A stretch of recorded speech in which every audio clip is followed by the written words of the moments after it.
England না Spain, ইউরোর শিরোপা উঠবে কার ঘরে? নিষ্পত্তি হবে রাতে। বার্লিনে ধ্রুপদী ফাইনালের অপেক্ষায় সমর্থকরা। বর্ণিল ক্যারিয়ারে নেই কোনো অতৃপ্তি। কোপা ফাইনালের আগে ডি মারিয়া শিরোপা উপহার দিয়ে সতীর্থকে বিদায় জানাতে চান আবেগী মেসিরা। এবং টি-20 বিশ্বকাপ আয়োজনে বিশৃঙ্খলা ও আর্থিক অনিয়মের অভিযোগ। পদত্যাগ করলেন আইসিসির দুই শীর্ষ কর্তা। খান সাহেব প্রসঙ্গ নিয়ে আর অপেক্ষা চাইছেন না বাশার। অন্যদিকে চোখের সমস্যায় ধুঁকতে থাকা সাকিবকে নিয়েও আশাবাদী সুমন।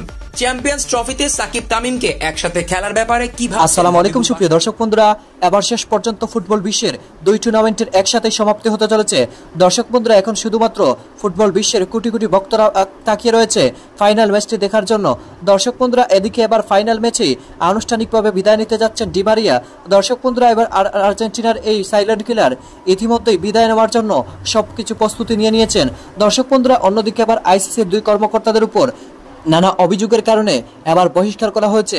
দর্শক বন্ধুরা, অন্যদিকে এবার তামিম ইকবাল ফেরাকে কেন্দ্র করে এবার নানা বিষয়গুলো উঠে এসেছে এবং সেই সাথে চ্যাম্পিয়ন্স ট্রফির আগেই তামিম ইকবালকে ফিরিয়ে বাংলাদেশ ক্রিকেটকে নতুন করে ডেলা সাজানোর কথা বলেছেন বাংলাদেশের এই পরিচালক। দর্শক বন্ধুরা, চলুন আমরা ফুটবল বিশ্বে এবং ক্রিকেট বিশ্বের নানা বিষয়গুলো জেনে নেই। অবশ্যই ধৈর্য সহকারে পুরো ভিডিও দেখবেন, তাহলে এই সকল বিষয়গুলি পরিপূর্ণ বুঝতে পারবেন। আর্জেন্টিনা 16 নাকি কলম্বিয়ার দ্বিতীয়? আর কয়েক ঘন্টা পর অবসান ঘটতে যাচ্ছে এই প্রশ্নের। কোপা আমেরিকার ফাইনাল থ্রিলের আগে বিশ্ব চ্যাম্পিয়ন আর্জেন্টিনা প্রতিপক্ষকে সমীহ করলেও শিরোপা জয়ে আত্মবিশ্বাসে টইটম্বুর কলম্বিয়ান কোচ নেস্তর লরেঞ্জ। আর্জেন্টিনার সমপর্যায়ের দল বলছেন নিজেদের। তবে মহা গুরুত্বপূর্ণ এই ম্যাচ জিতে সুপারস্টার আনহেল ডি মারিয়ার বিদায় রাঙাতে মরিয়া আলবিসেলেস্তেরাও। মায়ামির হার্ড রক স্টেডিয়ামে লাতিন শ্রেষ্ঠত্বের ফাইনাল শুরু ভোর 6টায়। মঞ্চ প্রস্তুত দু দল। এক দলের সামনে লাতিন আমেরিকান শ্রেষ্ঠত্বের লড়াইয়ে সর্বোচ্চ শিরোপা জয়ের মিশন, আর এক দলের লক্ষ্য নিজেদের 23 বছরের অপেক্ষার অবসান ঘটিয়ে দ্বিতীয় শিরোপা উঁচিয়ে ধরার। তাই কোপা ফাইনালকে অন্য কোনো ম্যাচের সঙ্গে মেলানো সম্ভব না। বিশ্ব চ্যাম্পিয়নদের জন্য এই ফাইনালটা আরও বেশ কয়েকটি কারণে বিশেষ। আর্জেন্টাইন সুপারস্টার আনহেল ডি মারিয়ার শেষ ম্যাচটায় তাকে যে খালি হাতে বিদায় দিতে চায় না লিওনেল স্ক্যালোনির দল। মায়ামির হার্ড রক স্টেডিয়ামে ইতিহাস গড়ার ক্ষণ গুনছে আর্জেন্টিনা। এই লড়াইটা যে শুধু ফুটবলারদের তা নয়, বরং মাঠের ফুটবল ছাপিয়ে ডাগ আউটেও চলবে যুদ্ধ। কেননা দুই আর্জেন্টাইন লিজেন্ড লিওনেল স্ক্যালোনি আর নেস্তর লরেঞ্জেরও পরীক্ষার মঞ্চ এটা। ফাইনালের মহারানের আগে তাই হাড্ডাহাড্ডি লড়াইয়েরই আভাস দিয়ে রাখলেন দুই কোচ। অপরিবর্তিত একাদশ নিয়ে মাঠে নামার পরিকল্পনা স্ক্যালোনির। নিজের বিদায়ী ম্যাচে প্রত্যাশিতভাবে আক্রমণ ভাগের দায়িত্বে থাকবেন আনহেল ডি মারিয়া। তাকে সঙ্গ দেবেন লিওনেল মেসি ও হুলিয়ান আলভারেজ। রক্ষণ ভাগের দায়িত্ব সামলাবেন Gonzalo Montiel, Tagliafico, Lisandro Martinez, Cristian রোমেরোরা। তবে সেমিফাইনালে চোট পাওয়ায় মন্টিয়েলকে পাওয়া নিয়ে রয়েছে আশঙ্কা। একটা ফাইনাল কতটা গুরুত্বপূর্ণ সেটা সবারই জানা। আমরা প্রাণপণ চেষ্টা করে যাব নিজেদের সেরা ফুটবল খেলার। কোনো নির্দিষ্ট খেলোয়াড়ের উপর নির্ভরশীল না হয়ে একটা দল হয়ে খেলবো আমরা। চেষ্টা থাকবে রক্ষণের শক্তি বাড়িয়ে জয় ছিনিয়ে নেয়ার। তবে এই ফাইনালে আমি আশা করব কলম্বিয়ান সমর্থকরা আর কোনো আগ্রাসী আচরণ করবে না, যা ম্যাচের সৌন্দর্য নষ্ট করবে। এদিকে ফাইনালটা কোনোভাবে হাতছাড়া করতে চাইবে না কলম্বিয়া। বিশ্ব চ্যাম্পিয়নদের বিপক্ষে মাঠে নামার আগে সাবধানী কোচ নেস্তর লরেঞ্জ। মেসি মারিয়াদের রুখে দিতে রক্ষণ ভাগে শক্তি বাড়ানোর পরিকল্পনা তার। আমি মনে করি আর্জেন্টিনা এবং কলম্বিয়া সমান মানের দল। এই ম্যাচে আমাদের সেরা ফুটবলটাই খেলতে হবে। সেটা করতে না পারলে বিশ্ব চ্যাম্পিয়নদের হারানো সম্ভব হবে না। ম্যাচটা হতে যাচ্ছে দুই দলের কৌশলের। তারা শক্তিশালী দল হয়ে উঠেছে একাগ্রতায়, আর আমরা জয়ের জন্য ক্ষুধার্ত। যদিও ফাইনালের আগে বিশ্ব চ্যাম্পিয়নদের সমীহ করছেন কলম্বিয়ান ফুটবলাররা। তাজিন খন্দকার, সময় সংবাদ। কলম্বিয়ার বিপক্ষে ম্যাচ দিয়ে আন্তর্জাতিক ক্যারিয়ার শেষ করতে যাচ্ছেন Argentine superstar Angel Di Maria. বিদায়ী ম্যাচের আগে টিম ডিনারে বিশেষ জার্সি উপহার দেওয়া হয়েছে মারিয়াকে। কৃতজ্ঞতা জানিয়ে সামাজিক মাধ্যমে পোস্ট করে মারিয়া জানান, আর্জেন্টিনার জার্সিতে যা চেয়েছেন তার চেয়ে অনেক বেশি পেয়েছেন। হাতে খড়ি তড়ি তুতে এরপর এগিয়ে গেছেন স্বমহিমায়। সিনিয়র ক্লাব ক্যারিয়ারের শুরু নিজ শহরের ক্লাব রোসারিও সেন্ট্রাল থেকে। সেই ক্লাবে 35 ম্যাচ খেলে করেন 6 গোল। এরপর খেলেছেন বেনফিকা, রিয়াল মাদ্রিদ, ম্যানচেস্টার ইউনাইটেডে। ক্লাব ক্যারিয়ারে দ্বিতীয় সর্বোচ্চ ম্যাচ খেলেছেন মাদ্রিদ জার্সিতে। 124 ম্যাচে গোল করেছেন 22টি। সবচেয়ে বেশি ম্যাচ খেলেছেন প্যারিস সেন্ট জার্মেইনের হয়ে, যেখানে খেলেছেন বন্ধু লিওনেল মেসির সঙ্গেও। আন্তর্জাতিক ক্যারিয়ারে হয়তো গোলের সংখ্যার দিকে তাকালে ডি মারিয়াকে বোঝা যাবে না। 144 ম্যাচ খেলে গোল সংখ্যাটা তার 31। তবে এই ফুটবলার বরাবরই ভূমিকা রেখেছেন সব বড় ম্যাচে। নিয়মিত আলবি সেলেস্তে জার্সিতে ফাইনাল ম্যাচে গোল করে উপাধি পেয়েছেন দ্য ফাইনাল ম্যান। অর্জনের তালিকায় রয়েছে একটি বিশ্বকাপ ও একটি কোপা আমেরিকা শিরোপা। 2008 অলিম্পিকে স্বর্ণ জিতেছিলেন দেশের হয়ে, জিতেছেন ফিনালিসিমার ট্রফিও।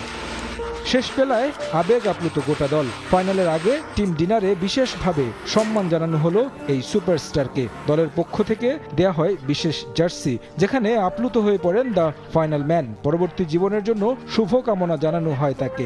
লিওনেল মেসি জানান, ফাইনালে ডি মারিয়া পাবেন স্বপ্নীল বিদায়। দলের কাছ থেকে এমন ভালোবাসা পেয়ে মারিয়া জানালেন, জীবনে চাওয়ার চেয়ে অনেক বেশি পেয়েছেন আর্জেন্টাইন জার্সিতে। সমাপ্ত টি-20 বিশ্বকাপ। শর্টার ফরম্যাটের বৈশ্বিক আসরের আয়োজনে বিশৃঙ্খলার জেরে পদত্যাগ করেছেন আইসিসির শীর্ষ 2 কর্মকর্তা, জানিয়ে রীতিমতো তোলপাড় আন্তর্জাতিক গণমাধ্যমে।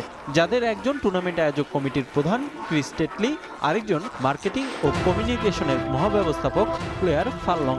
ভারত পাকিস্তান সহ নিউ ইয়র্কের নাসাউ কাউন্টি স্টেডিয়ামের পিচ নিয়ে বিতর্কের জেরেই নাকি এমন সিদ্ধান্ত নিয়েছে তারা, এমন খবর সংবাদ মাধ্যমগুলোতে। নিউ ইয়র্কের নাসাউ কাউন্টি স্টেডিয়ামে ড্রপ অ্যান্ড পিচ নিয়ে হয়েছে ব্যাপক সমালোচনা। এ নিয়ে ভোগান্তিতে পড়তে হয়েছে বর্তমান চ্যাম্পিয়নদেরও। পিচ নিয়ে প্রশ্ন তুলেছিলেন ভারতের অধিনায়ক রোহিত শর্মাও। শুধু তাই নয়, টুর্নামেন্টের আয়োজকের সমন্বয়হীনতা নিয়েও ছিল নানা অভিযোগ। অনুশীলনের মাঠ, স্টেডিয়াম থেকে হোটেলের দূরত্ব এবং যাতায়াত ব্যবস্থা নিয়েও প্রশ্ন তুলেছিল অনেক দল। সবকিছু নিয়ে জবাবদিহিতার চাপের কারণেই নাকি পদত্যাগের সিদ্ধান্ত নিয়েছে আইসিসির এই 2 কর্মকর্তা, দাবি ভারতীয় গণমাধ্যমের। আসন্ন আইসিসির বার্ষিক সভাতে এই বিষয়গুলো আসবে আলোচনার টেবিলে। ভারতীয় এক সংবাদ মাধ্যম জানিয়েছে, সবশেষ টি-20 বিশ্বকাপে যুক্তরাষ্ট্রে অনুষ্ঠিত ম্যাচগুলোতে প্রয়োজনের তুলনায় বেশি অর্থ খরচ করা হয়েছে। এ নিয়ে প্রশ্ন তুলেছেন আইসিসির পরিচালনা পর্ষদের বেশ কয়েকজন সদস্য। তাই বিশ্বকাপের আয় ব্যয়ের সম্পূর্ণ হিসাব চেয়ে সকল সদস্যের কাছে চিঠি পাঠিয়েছেন পরিচালক পঙ্কজ খিমজি। সঙ্গে এ নিয়ে তদন্তের আহ্বান জানান তিনি। এদিকে ক্রিকেট ভিত্তিক ওয়েবসাইট ক্রিকবাজ আইসিসির বরাতে জানিয়েছে, ফারলং ও টেটলির কয়েক মাস আগেই পদ থেকে সরে দাঁড়াতে চেয়েছিলেন। তবে আইসিসির ইভেন্টের কাজে যেন ব্যাঘাত না ঘটে, তাই টি-20 বিশ্বকাপ পর্যন্ত নিজেদের দায়িত্ব পালন করেছেন তারা।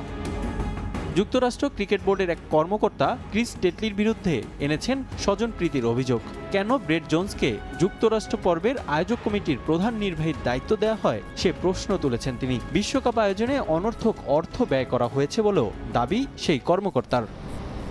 অবশ্য আইসিসির বার্ষিক সভায় টেটলি ফারলং উপস্থিত থাকবেন বলেই জানা গেছে। তাদের নিয়ে ওঠা প্রশ্নগুলোর জবাব দেওয়ার সুযোগ পাবেন সাবেক 2 কর্মকর্তা। চ্যাম্পিয়ন্স ট্রফি চিন্তা মাথায় রেখে কাজ করতে হলে এখনই ফেরাও তামিম ইকবালকে, বললেন টাইগারদের সাবেক কাপ্তান হাবিবুল বাশার সুমন। খান সাহেব প্রসঙ্গ নিয়ে আর অপেক্ষা চাইছেন না বাশার। অন্যদিকে চোখের সমস্যায় ধুঁকতে থাকা সাকিবকে নিয়েও আশাবাদী সুমন।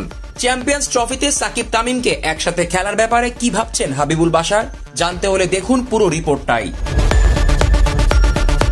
চ্যাম্পিয়ন্স ট্রফির জন্য প্রস্তুত হতে চাইলে এখনই তামিম ইকবাল প্রসঙ্গটা নিয়ে রফাদফা চান হাবিবুল বাশার সুমন।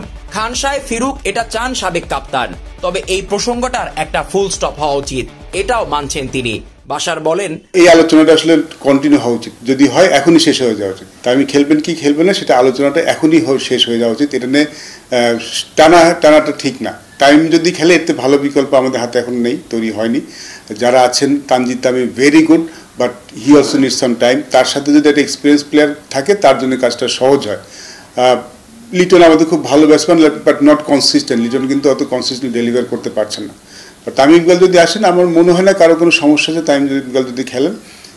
এখনও রিটায়ার্ড করেননি, বাট এই আলোচনাটা বেশি দূর যাওয়া উচিত না। তামিম যদি খেলেন এখনই ডিসিশন নেওয়া উচিত, বিকজ যেটা বলছিলাম যে চ্যাম্পিয়ন্স ট্রফির প্ল্যানটা কিন্তু এখন থেকেই শুরু করা উচিত। সেক্ষেত্রে নেক্সট সিরিজটাও খেলাটা খুব দরকার। সো যিনি চ্যাম্পিয়ন্স ট্রফি খেলবেন তাই কিন্তু এখন থেকেই খেলতে হবে, not just prior to champions league. যদি খেলা হয় যে প্রস্তুতিটা, সেটা কিন্তু আসলে 6 মাস ধরে নেওয়া উচিত। যদি তামিম ফেরেন সেক্ষেত্রে মাঠে আবারও সাকিব তামিমকে দেখার সম্ভাবনা কতটুকু? আদৌ কি সিনিয়ররা এক হয়ে খেলতে পারবেন? এমন প্রশ্ন রয়েছে আমাদের অনেকের মনেই। বাশার জানিয়েছেন নিজের মতামত। তারা কিন্তু আগে খেলেছেন একসাথে, ইটস নট দ্যাট যে তারা আগে খেলেননি, আর অনেকদিন ধরে খেলছেন। সো আমি এইভাবে দেখছি না। আমি মনে করছি যে যাকে দলের প্রয়োজন তাকেই খেলা উচিত, এবং যে কার জন্য বেশি ইম্পর্টেন্ট। আমাদের যারা এখন নতুন যারা খেলা আছেন তাদেরকেও কিন্তু আমার সাপোর্ট দেওয়া খুব ইম্পর্টেন্ট, বিকজ আলটিমেটলি তারাই কিন্তু আমাদের ফিউচারটা এগিয়ে নেবেন। সাথে যদি এক্সপিরিয়েন্সটা থাকে তাহলে সব দিক দিয়ে ভালো হয় আমাদের। এদিকে গেল টি-20 বিশ্বকাপের পর থেকেই অনেকেই বলছেন সাকিবের ক্যারিয়ার শেষ। অনেকেই আসন্ন চ্যাম্পিয়ন্স ট্রফিতে চাইছেন না আল হাসানকে, তবে বাশার এমনটা ভাবেন না। তিনি মনে করেন ওয়ানডে ফরম্যাটে সাকিবের সমস্যা হবে না এবং তিনি চাচ্ছেন সাকিব খেলুক চ্যাম্পিয়ন্স ট্রফি। সাকিব হয়তো দেখুন টি-20 ফরম্যাটে খেলছেন এখন, বাট ওডিআই ফরম্যাটে ডিফারেন্ট বলবেন, তখন হয়তো একটু সময় বেশি পাবেন, তখন হয়তো এই প্রবলেমগুলো এতটা হবে না যেটা এখন ফেস করছেন। I think is still a very good player, বাংলাদেশের জন্য এখনও খুব প্রয়োজনীয় অপরিহার্য খেলোয়াড়। সামনে যেহেতু বলেছেন চ্যাম্পিয়ন্স ট্রফি পর্যন্ত খেলবেন, আমি আশা করবো তিনি চ্যাম্পিয়ন্স ট্রফি পর্যন্ত খেলবেন, বিকজ নাহলে চ্যাম্পিয়ন্স ট্রফিতে আবার আমাদের একটা নতুন দলকে নিয়ে যেতে হবে। তারা প্রিপেয়ার্ড হওয়ার জন্য কতটুকু সময় পাবেন I am not too sure, but আশা করছি যে তিনি খেলবেন এবং তার চোখে যে সমস্যা সেটা ভালো হলে সবার জন্য ভালো। বাট ওয়ানডে ফরম্যাটে হয়তো টি-20তে যতটা সমস্যা হচ্ছে ওয়ানডে ফরম্যাটে হয়তো তার অতটা সমস্যা হবে না। Zeeshan Ahmed, BD Cric Time. এবং আমার মনে হয় যে time we need to start thinking যে আমাদের ভবিষ্যৎ কী হবে, আমাদের নেক্সট ওয়ার্ল্ড কাপ কী হবে। আমরা যখন বলি যে আমরা নেক্সট ওয়ার্ল্ড কাপ নিয়ে প্ল্যান করি, বাকি দলগুলি যেগুলি দেখি আমরা যদি তাকিয়ে দেখি সেক্ষেত্রে কিন্তু 4 বছর তারা প্ল্যান করে। আগে যখন 4 বছর পর ওয়ার্ল্ড কাপ হতো, বাট এখন তো সময়টা কমে গেছে। তারা কিন্তু এই ওয়ার্ল্ড কাপ থেকে পরবর্তী ওয়ার্ল্ড কাপ পর্যন্ত কিন্তু দলটা নিয়ে সেভাবে পরিকল্পনা করে থাকে। সেই ক্ষেত্রে আমার মনে হয় সবারই সাপোর্ট দরকার। সেটা করতে গেলে আসলে আমাদের যেটা হয় যে আমরা কোনো পরিবর্তন আনতে গেলে আসলে অনেক কথা শুরু হয়ে যায়, অনেকে সেটাকে ভালো চোখে দেখেন না।